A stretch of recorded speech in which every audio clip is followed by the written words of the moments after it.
Thanks so much, Meredith. So we're just going to move right into what is public relations. So it seems like a lot of you have had your business in the press, which is great.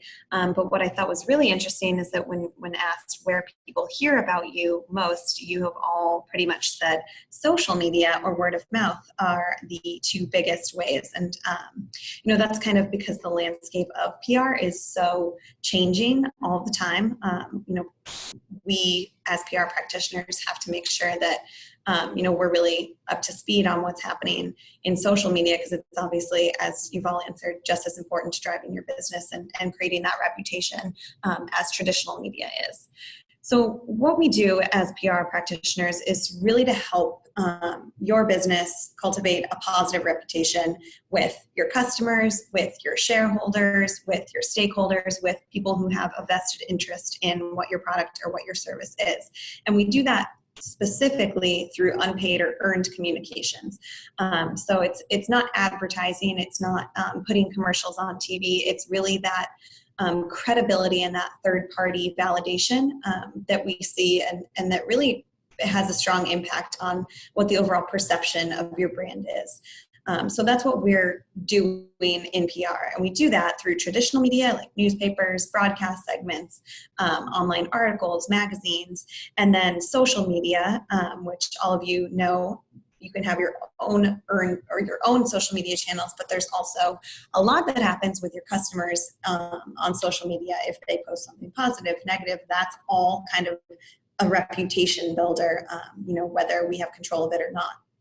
And then finally, in-person engagement. So you can even think of this as something like an event that you're at, for small businesses, either like a trade show or a market, something like that, where you're engaging with customers and your constituents on a one-to-one or one-to-few interaction. So real quickly, I just want to root us in what is paid and what is owned, or what is earned rather. So advertising and PR are pretty different, and there's an old adage that I always love to say that advertising is what you pay for and publicity is what you pray for. And that's kind of one of my favorite sayings, because it really speaks to what PR is. And, I've even had opportunities with a reporter and, you think you're going to get this great story and all of a sudden they turn on you. So it's really funny sometimes not funny, but challenging sometimes when you're working with media, because at the end of the day, they have the final say. So it's all about relationship building with them. So when you look at this table on this slide, the difference between paid and earned, you can really see that advertising is all about exposure and kind of one-way communication with your audience.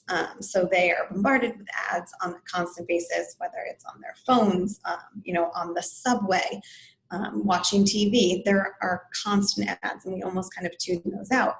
But when people read an article or see, on social media, a brand engage or people engage with a brand, it all of a sudden gives this third-party validation where it almost humanizes and becomes a lot more credible when you see this brand spoken about positively or negatively by a third party.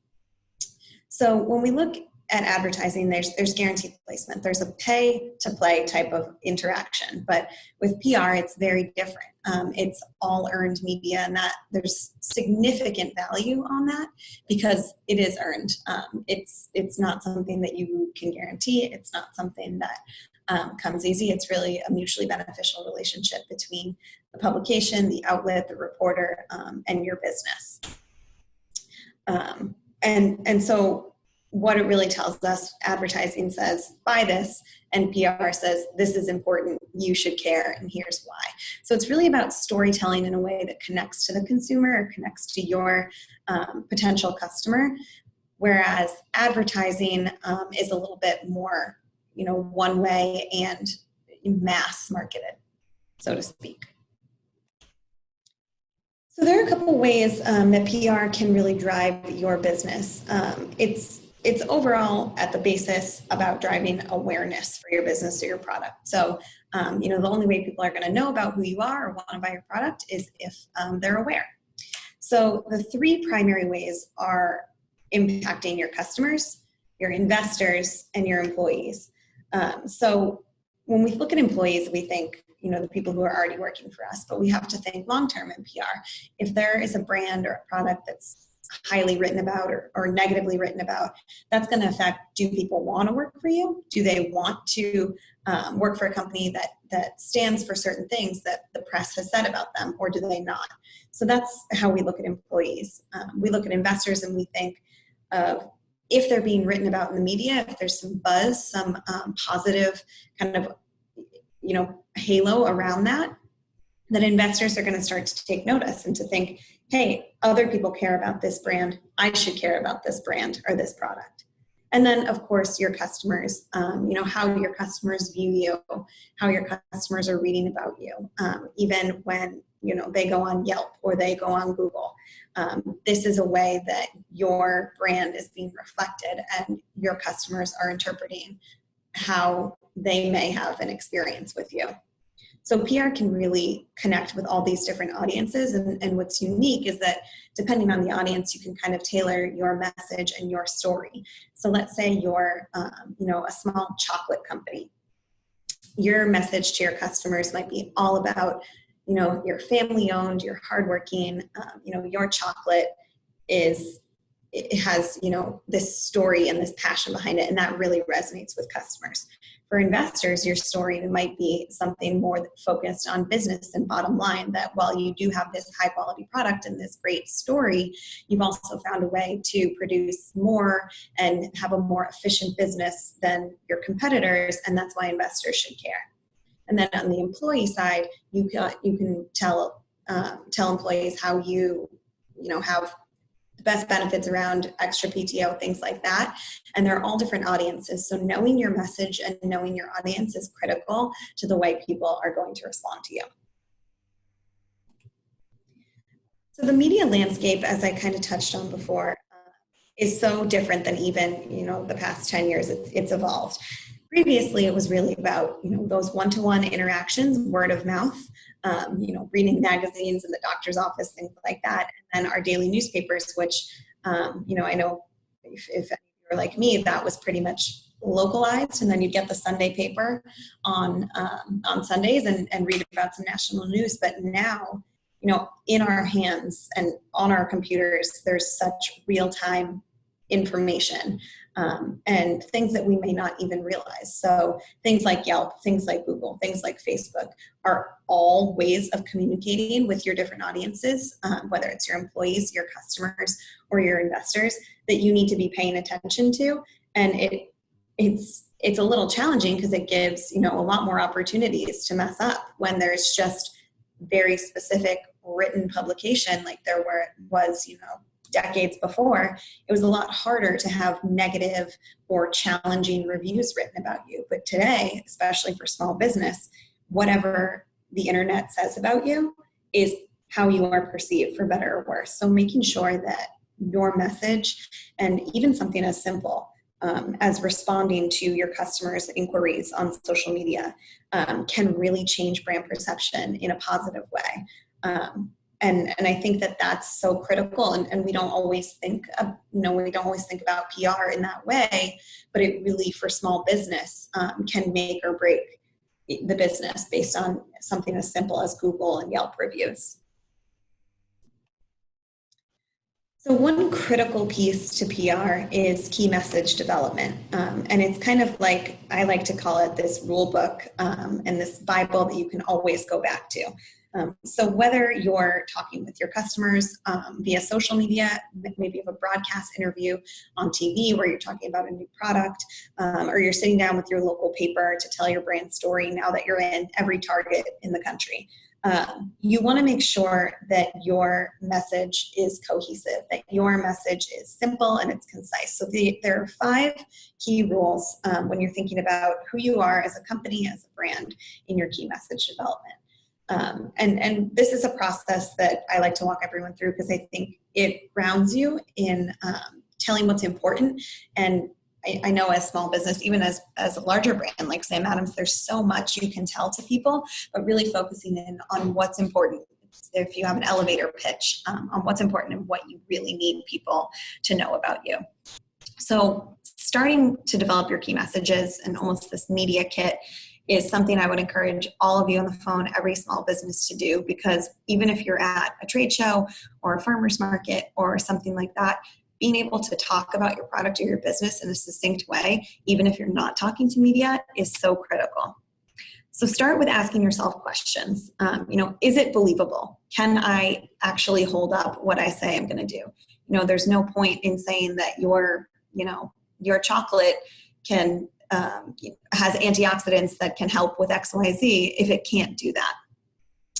Is it easy to understand? And this is a big one. I think, being concise and to the point and getting that across simply, especially with media, is so critical. They have very limited amount of time, and especially on broadcast, they're not going to put a 5-minute segment. You're probably going to get 30 seconds. So making sure that you hit those really important parts in an easy to understand way that any consumer could get when they're watching is incredibly important.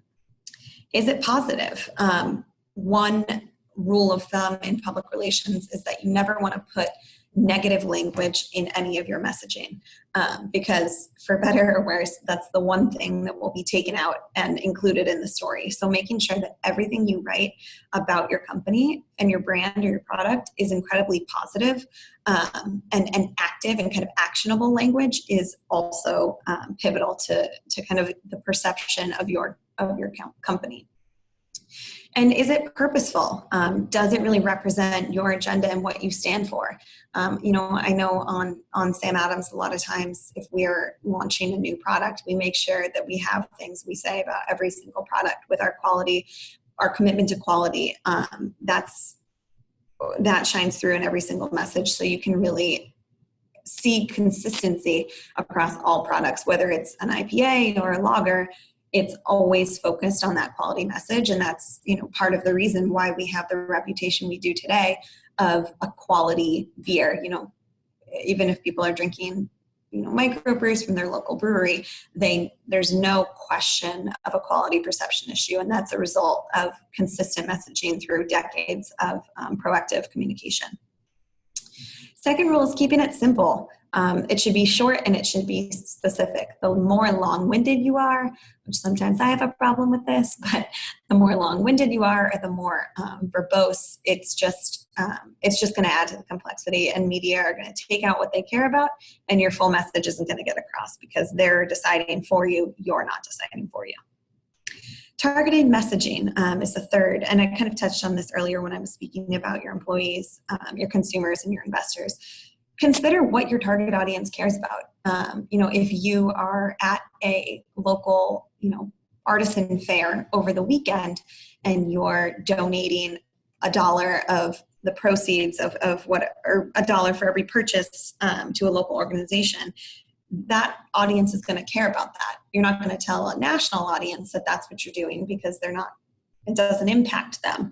So knowing what your audience wants from you and what they want to hear from you is really important. So that piece of just really considering who your audience is and what they want to talk about is so important. For Sam Adams specifically, we have a trade audience, so beer writers, beer reporters, beverage industry, and then we have a national audience of media who's always focused on something a little bit different. So we have to make sure that we're giving the trade reporters the information they want, and the business reporters who are at a more national level, the information they want. And while there is some overlapping messaging, you want to make sure that you're providing them with the best option possible. Controlled communication. So this is kind of the reason to believe for all key message development. And I've sort of touched on this, but developing these key messages is going to put you in control of what's out there and what people are saying about you. So even if you're responding to people on social media, you want to respond to them in the same way that you would a reporter. So while your tone may be able to be a little bit more casual with that audience, you should always make sure that you're communicating the same key message points, because a reporter can just as easily go and access your social channels and say, Johnny's Donuts said this YZ to a customer, yet they say they're built on customer service.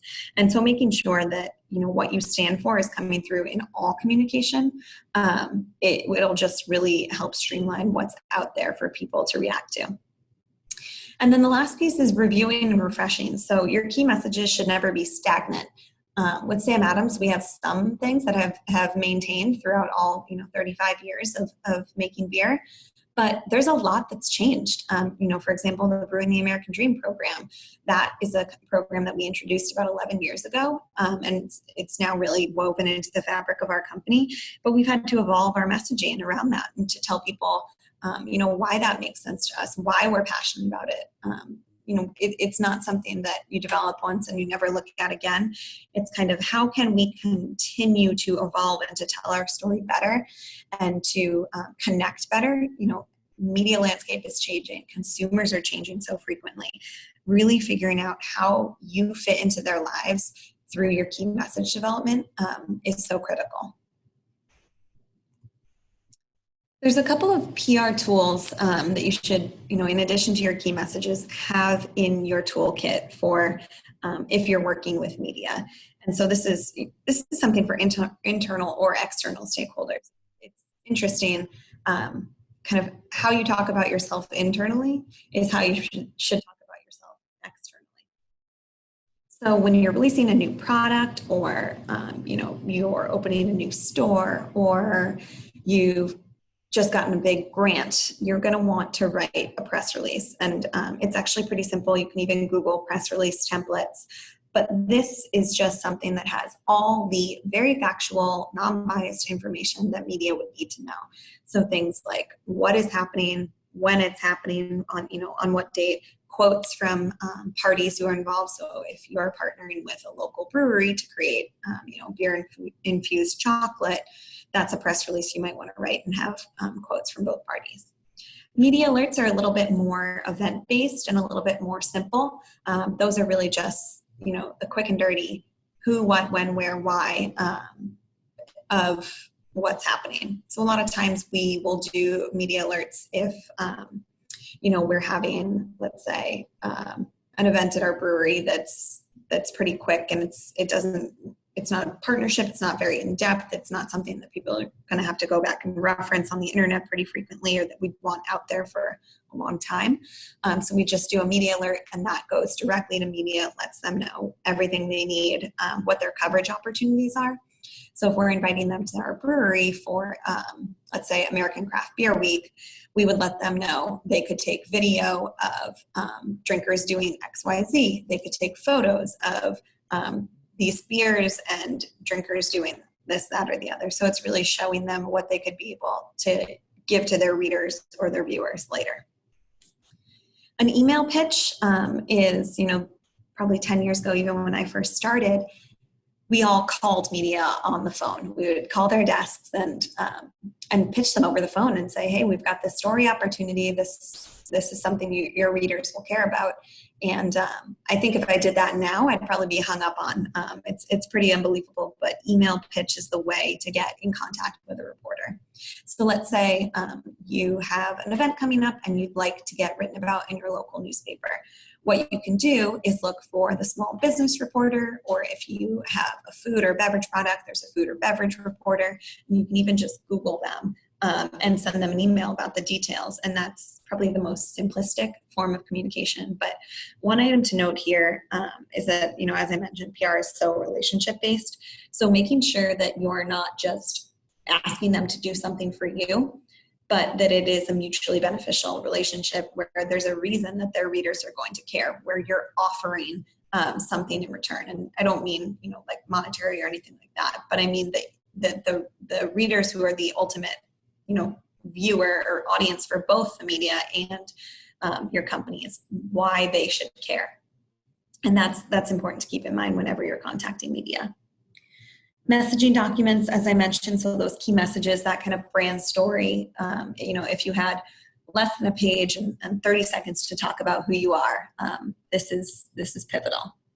And then events. So events are, a way for you to get out in front of people in a very authentic way. So whether it's actually appearing at an event, going to an event to talk to people who are in your industry, these are all ways in which you build your brand and your perception and your persona.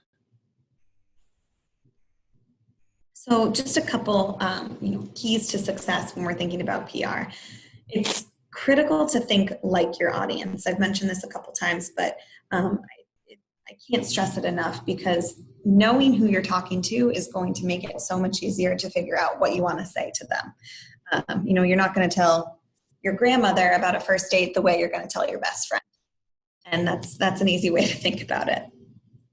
Knowing what makes news. I think that this is also critical, and sometimes we get in our own heads about it and we think everybody cares about everything that Sam Adams does, and that's just not true. Sometimes there's a lot bigger things happening in the news. I'll give you an example of one time I was working on this campaign for an e-commerce client, Zappos.com, and we were ready to launch this campaign that had been in the works for months, and it was all around holiday happiness and making delivering happiness was their slogan. So it was this great feel-good campaign right around Thanksgiving. And I'm going to mess up the year. I think it was 2011, potentially 2012, but we're ready to launch day of, and the night before were terrorist attacks in Paris. And just knowing the news cycle, we can't go out with a feel-good campaign the day after there's a tragedy that affects global news. So it's having your finger on the pulse of what matters and what matters to your readers, and what matters to the public, and understanding we have to take a step back. We have to, have a new approach, because the news cycle just doesn't care about us right now. It cares about something that's a lot bigger than us. And that can even happen, on a local level. You feel like you have, a grand opening of your store, and all of a sudden there's a fire down the street, and all the media that you thought were coming are now covering the fire and not your store. And that's just kind of the news cycle. But having your finger on the pulse of what you think is going to generate news, and that's, what's timely, what's relevant to your community, things like that, will help you be more successful in public relations. And then the last one is building relationships. One of my favorite things to do is just to kind of reach out to media and talk to them about what's going on, what trends they see, regardless of if I have an opportunity for them to cover something. It makes you almost their go-to person. So you being as knowledgeable about their industry, what they cover, as they are, helps them to see you as kind of a resource as well, which is incredibly important. And now it is time for questions. So I wanted to leave about half the time for you all to ask any questions to me. You can, social media, I have experience in advertising, traditional media relations, earned media, but kind of the marketing gamut. Awesome. Thank you so much, Megan. This is super helpful. And I think a really solid, structured way to think through how to start to get some PR buzz around a small business. I'm sure that everybody on the line will look back at the slides that you provided just to get kind of that template.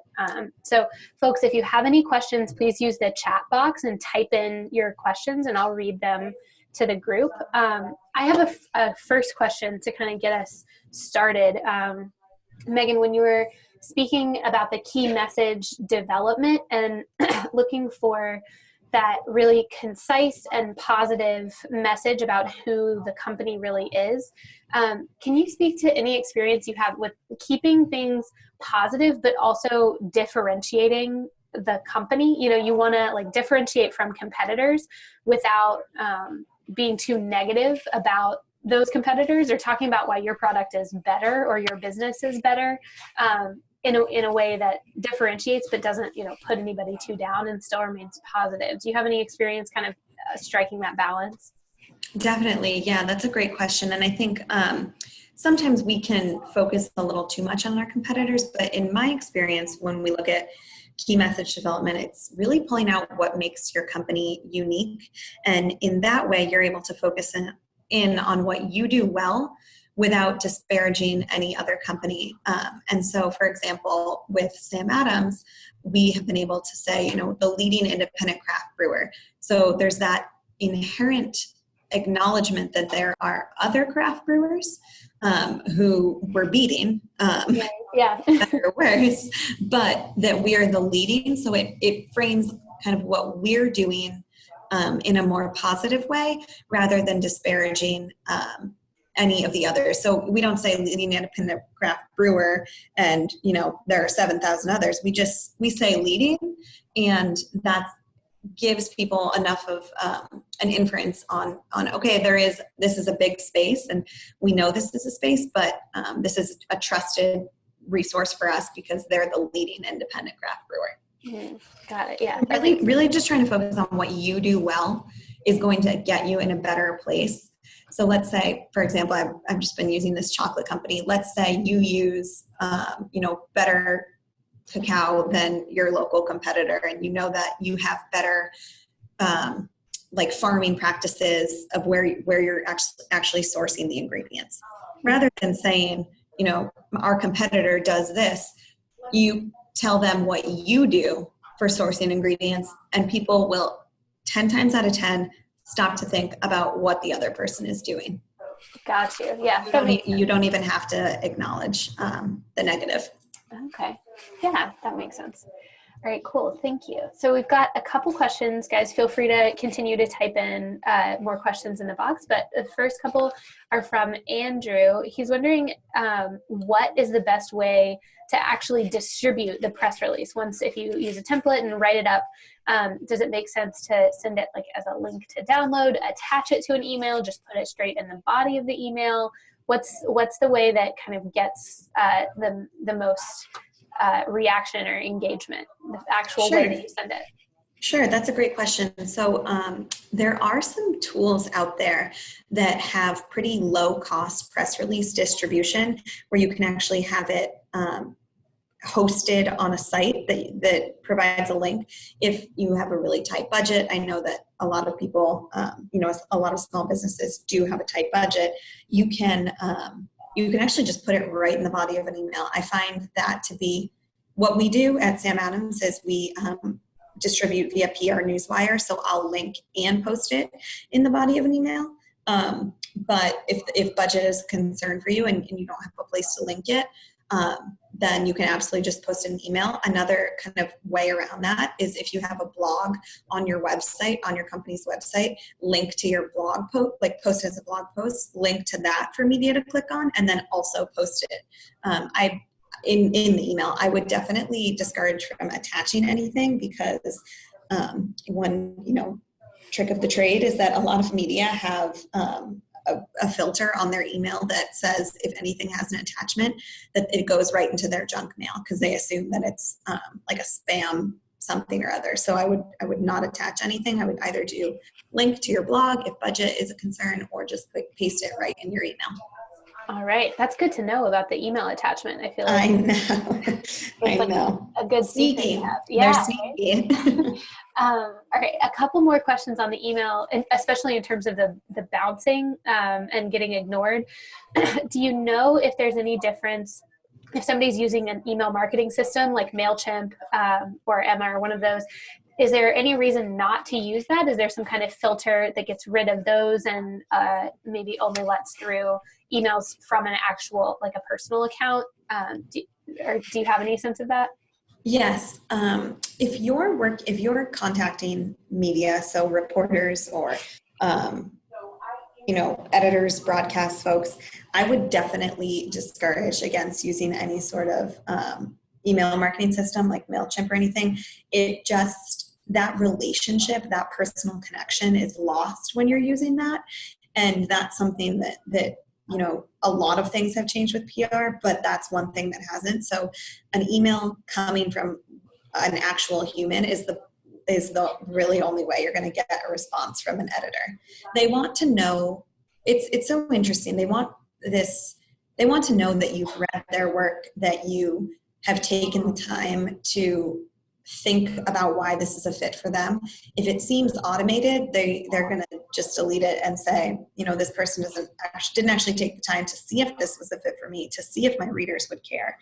So taking that extra time is actually going to pay off significantly. Okay, gotcha. So even if you have like a pretty good media list of all of the local, like small business reporters, local food reporters, folks like that, maybe local bloggers who you could work with, you can have a list of their contact info, but you don't want to just like send the same thing to that whole list all at once. You want to do like individual emails to everybody.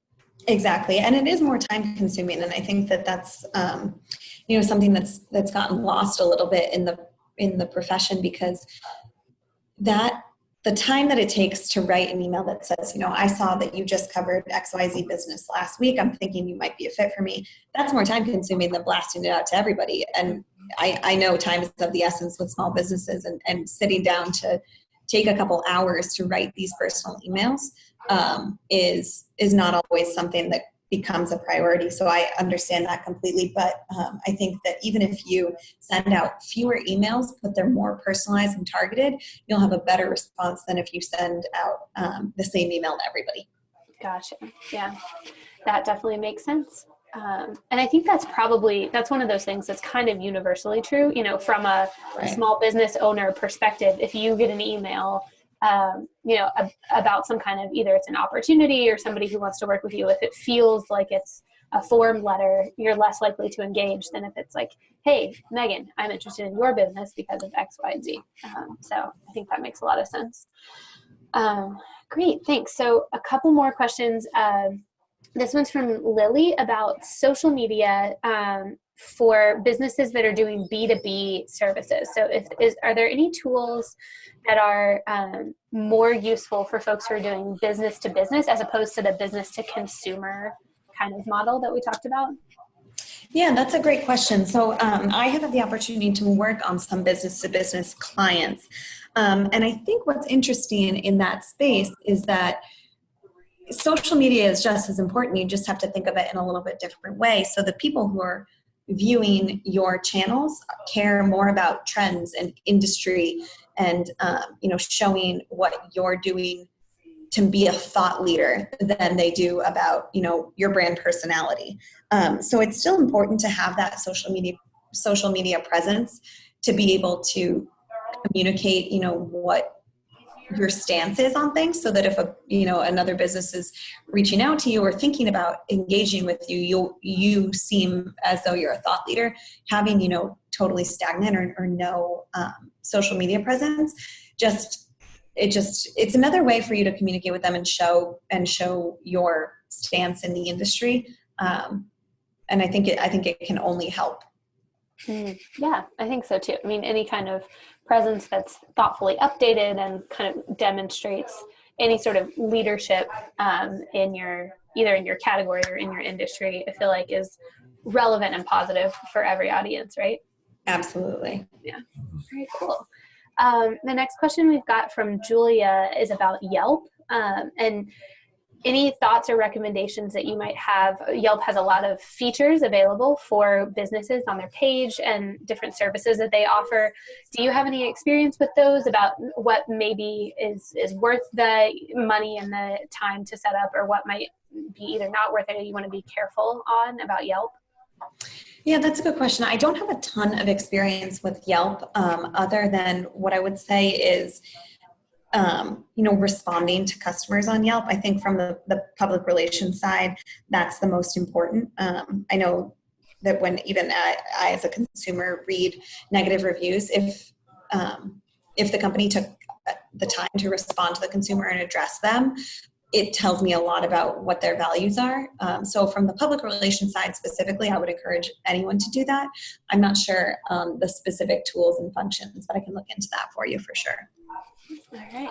Yeah, I think that's definitely true. When I see somebody wrote something, usually, I mean, we've all seen those negative reviews on Yelp that are like incredibly specific about this one particular thing they didn't like, and therefore the business only got 1 star. And when the business takes the time to respond and explain that this is a very kind of unique circumstance, or maybe a really specific request that's kind of out of the usual, it helps kind of put things in perspective. And lets you know that the business really cares and is interested in its customers' feedback. Definitely. Yeah. All right, great.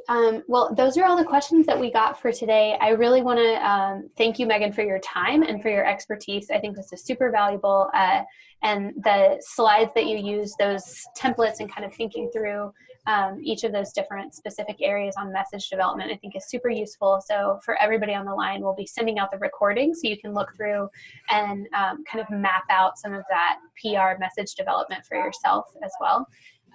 So thanks to everybody who joined us today. Thanks, Megan, again for your time and your expertise.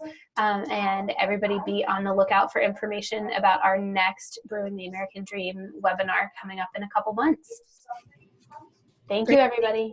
Thank you, Meredith. All right. Thanks, guys. Have a good day. Bye-bye. Bye.